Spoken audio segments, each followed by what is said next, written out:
चंदन रे का हो का कहता रहो सुबह सुबह आगे दिमाग खराब करे। देखो जे बबुआ हमरा कोई दिन से तबीयत खराब रहता, पूरा देह में हमरा बेचैनी हो जाता।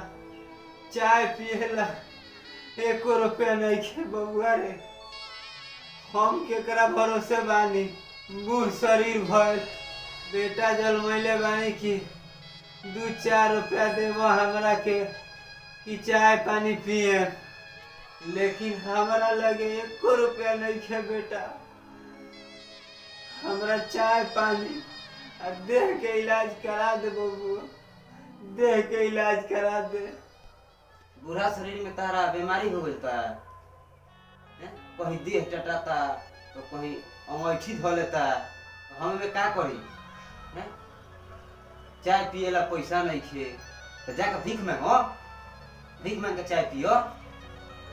हमारा भी कौन मुंह उठा के चलो तरह है? 5 गो बेटा हो ना है, चारों लेखन से लोग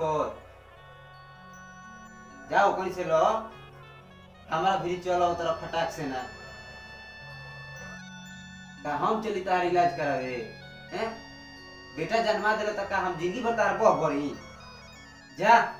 हमारा भी 1 रुपया नहीं थे, आ गए भोरे भोरे ठीक करे। आज ये सब बात सुन के बबुआ हमरा करेजा में आग लाग गइल बबुआ, आग लाग गइल। आज हमरा तोरा जन्मावला के पछतावा होता। ते गुरु बाप के एगो बोलो तारी, लेकिन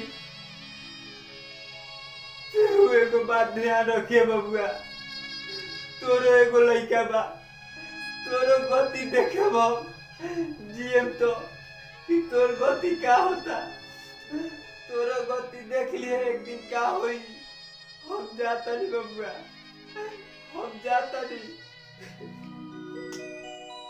जा जा ओइलो ज्ञान दे।